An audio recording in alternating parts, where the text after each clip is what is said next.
Hello students, class 8 science Hindi medium. बात करते हैं तुम्हारे फर्स्ट चैप्टर से स्टार्ट करते हैं। फर्स्ट चैप्टर का पहला लेक्चर है। तुम्हें सबसे पहले क्या करना है, सबसे पहले पीडीएफ तुम्हारे पास भेज दिया गया है, उस पीडीएफ को डाउनलोड करना है, कॉपी में अपने नोट करना है, ठीक है। और कॉपी में नोट लिखने के बाद उसको सामने रख के फिर ये वीडियो अपन को पूरा देखना है। एकदम क्लियर समझ में आएगा तुम सब लोगों को कि क्या क्या इस चैप्टर में है और इस चैप्टर में हम किस चीज़ के ऊपर बात कर रहे हैं। जैसे चैप्टर स्टार्ट होता है फसल से। पहले ही जो टॉपिक है वो है फसल। किसे कहते हैं हम फसल? फसल क्या होती है? हम लोग अपने आसपास देखते हैं, घरों में देखते हैं कि फसलें बोई जा रही है, फसलें बोते हैं। तो फसल कहते किसे हैं? किसे कहोगे तुम सब लोग फसल? फसल क्या होती है इसके बारे में बात करेंगे।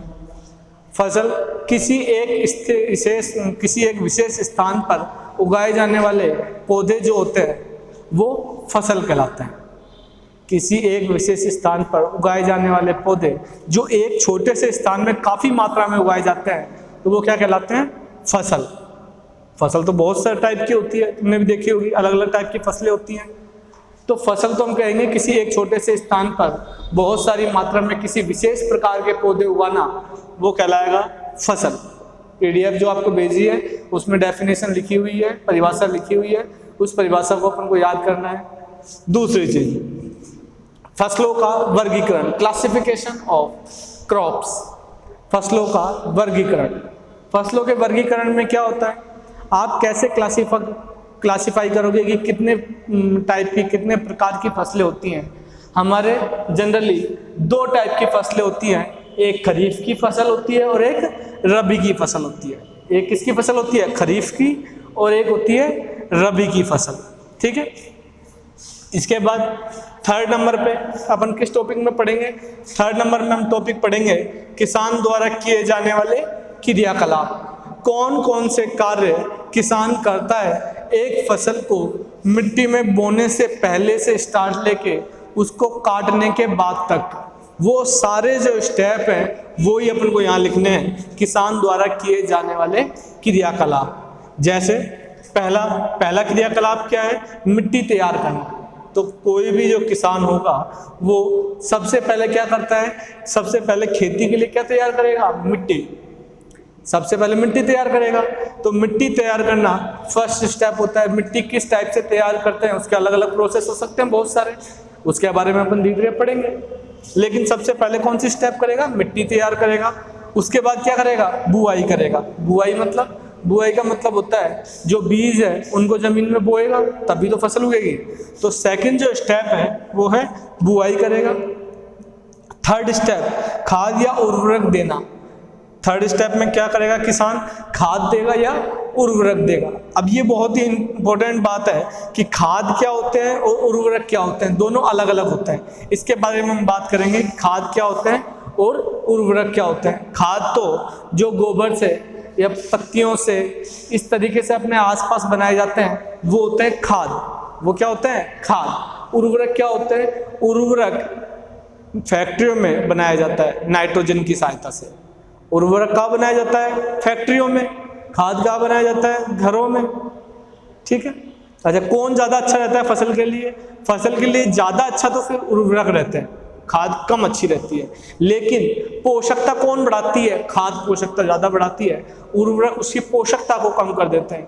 क्योंकि उर्वरकों में बहुत सारे ऐसे भी केमिकल्स होते हैं जो हमारे शरीर में जाके हमारे शरीर को नुकसान पहुँचाते हैं। तो खाद और उर्वरक दोनों में से कौन अच्छा है इसके ऊपर अलग अलग मत हो सकते हैं, लेकिन खाद क्या है और उर्वरक क्या है ये हमें क्लियरली पता होना चाहिए। फिर इसके बारे में हम इसके बाद हम जो प्रोसेस आती है वो आती है सिंचाई।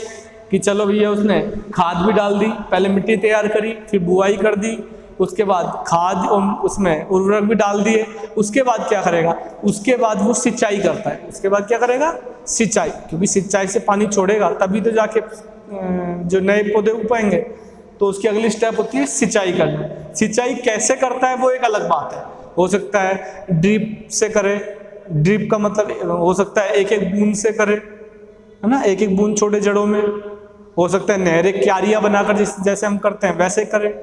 ठीक है, किसी या बारिश से पानी दे, वो उसके ऊपर है कि वो पारंपरिक मतलब परंपराओं से जो चलते हुए आ रहे हैं उन तरीकों से पानी देगा या गैर परंपरागत तरीकों से पानी देगा, मतलब जो तरीके नए हैं आधुनिक युग में अपनाए जाते हैं उनसे पानी देगा खेत में।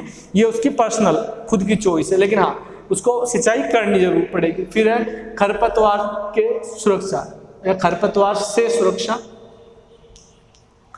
खरपतवार क्या होती है इसके बारे में हम पढ़ेंगे कि खरपतवार क्या होती है। वैसे मैं बता देता हूँ कि खरपतवार किसी जब भी कोई हम फसल बोते हैं तो आपने देखा होगा फसल के साथ कुछ अनचाहे पौधे भी उग जाते हैं, है ना। वो अनचाहे पौधे क्या कहलाती हैं? खरपतवार कहलाते हैं। जैसे बहुत सारी अलग अलग फसल आप बोते हो तो उसके साथ कुछ अलग ही पौधे उग जाते हैं, है ना।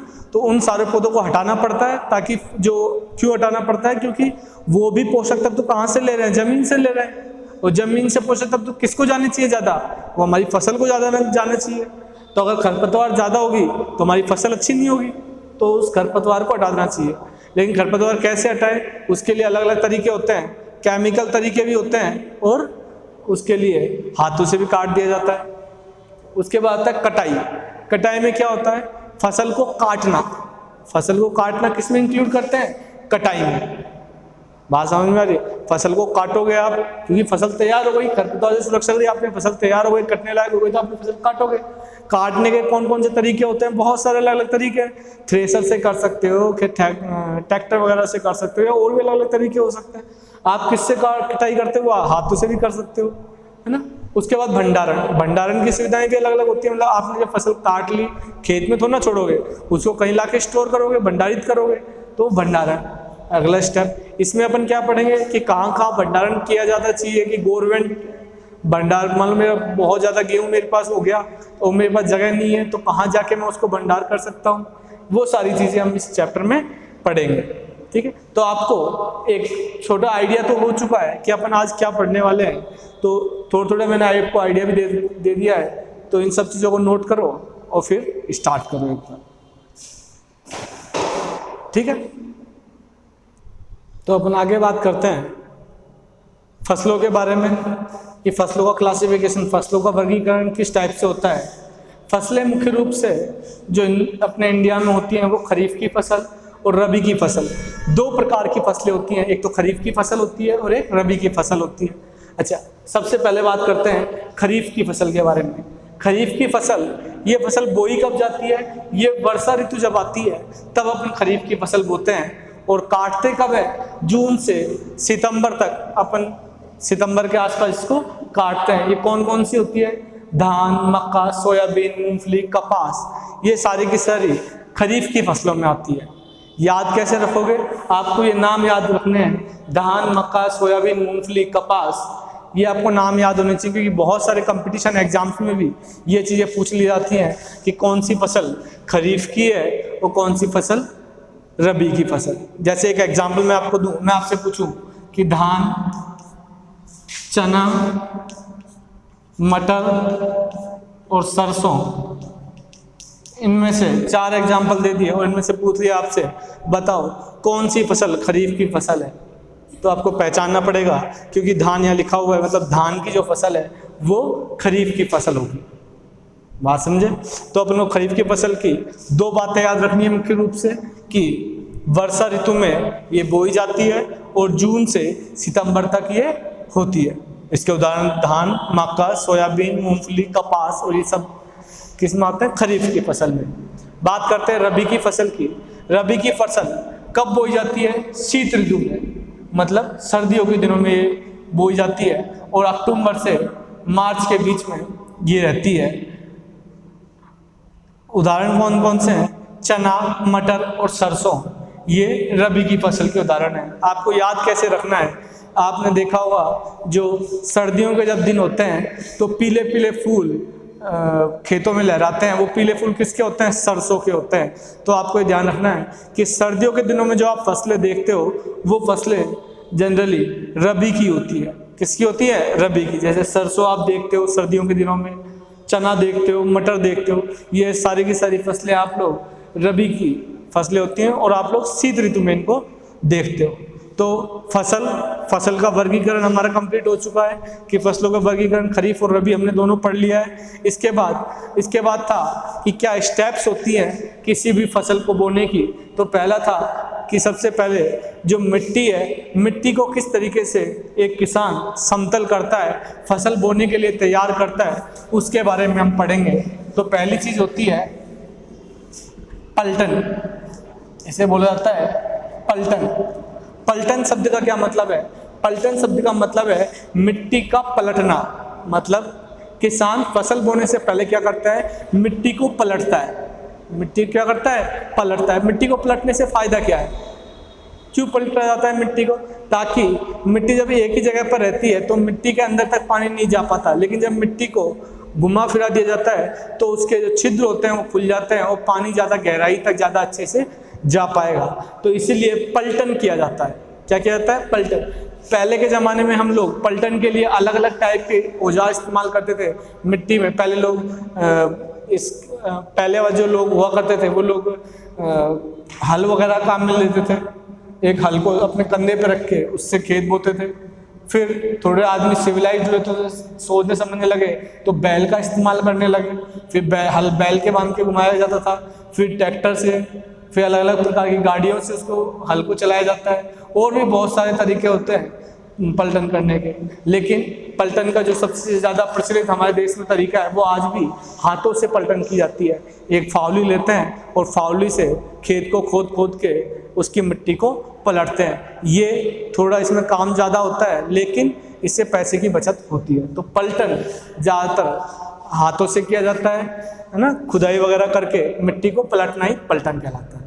ठीक है।